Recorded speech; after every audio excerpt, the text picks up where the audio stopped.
Understanding descriptive studies, and what about retrospective and prospective designs? Have you ever wondered how researchers describe what's happening in a clinical setting without testing a treatment or manipulating variables? That's where descriptive studies come in. These studies aim to describe populations, conditions, or practices as they are, just like taking a snapshot.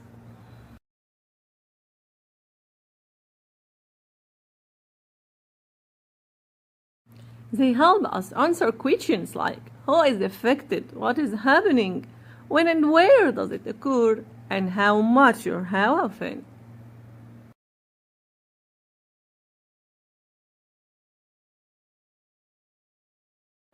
Descriptive studies are commonly used in nursing, public health, and epidemiology, especially when you want to measure prevalence, pattern, or behaviors. In this video, we will walk through the main types of descriptive studies, each with a clear definition and real-life nursing example. And by the end of this video, we'll answer a very important question. Are retrospective and prospective studies considered descriptive, or do they belong somewhere else? Stay tuned. The answer might surprise you.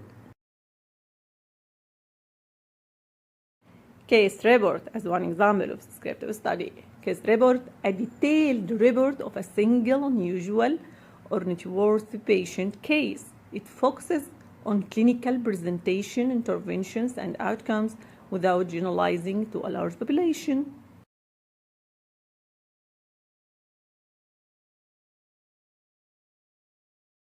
Example, a rare allergic reaction in 5-year-old child after receiving a new IV antibiotic in the pediatric unit. Case series, a summary of multiple similar cases that share a common feature or clinical pattern used to highlight emerging issues or trend among a group of patients.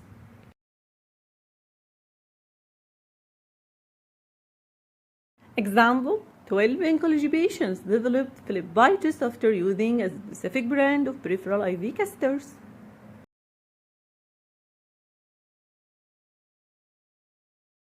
Cross-sectional study, a snapshot study that examines the population at a single point in time, used to measure prevalence and describe characteristics.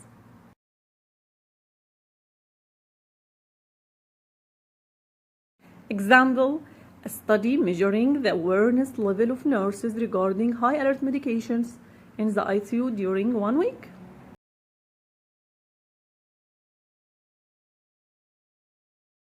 Ecological study uses group-level data, not individual, to assess correlation between exposures and outcomes across populations. Example, comparing air population level in 2 sites with their respective rates of pediatric asthma hospital admissions.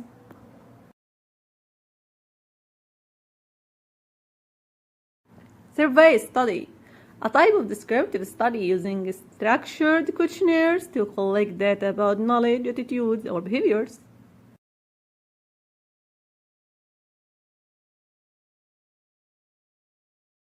Example, an online survey sent 300 emergency nurses to assess level of burnout and satisfaction.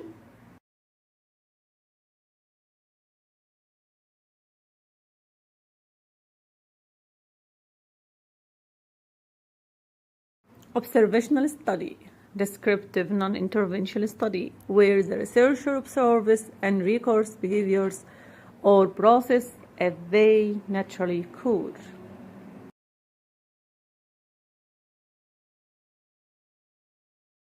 Example, observing how nurses perform IV priming during night shifts to describe current practices.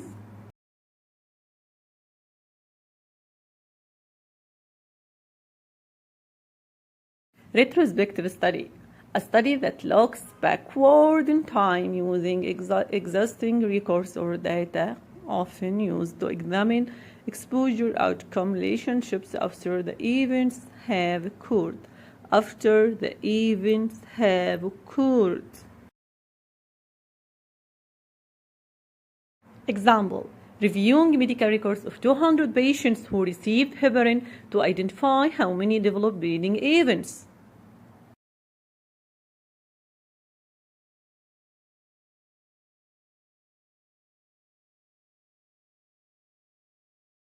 Prospective study, a study that follows participants into the future from the time of enrollment, observing exposures and tracking outcomes over time. Future.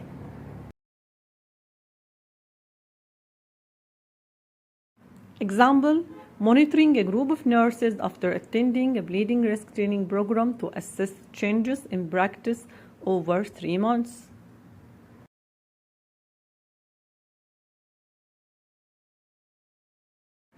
So, descriptive, analytical, or experimental retrospective studies can be descriptive if they just report characteristics from past record, analytical if they compare groups based on exposures and outcome, e.g. case control.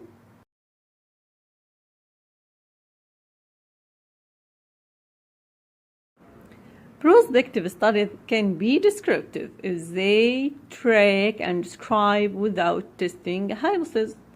Analytical if they compare exposed versus non-exposed group, e.g. cohort studies. Experimental if the researcher assign an intervention. Randomized control trial as example.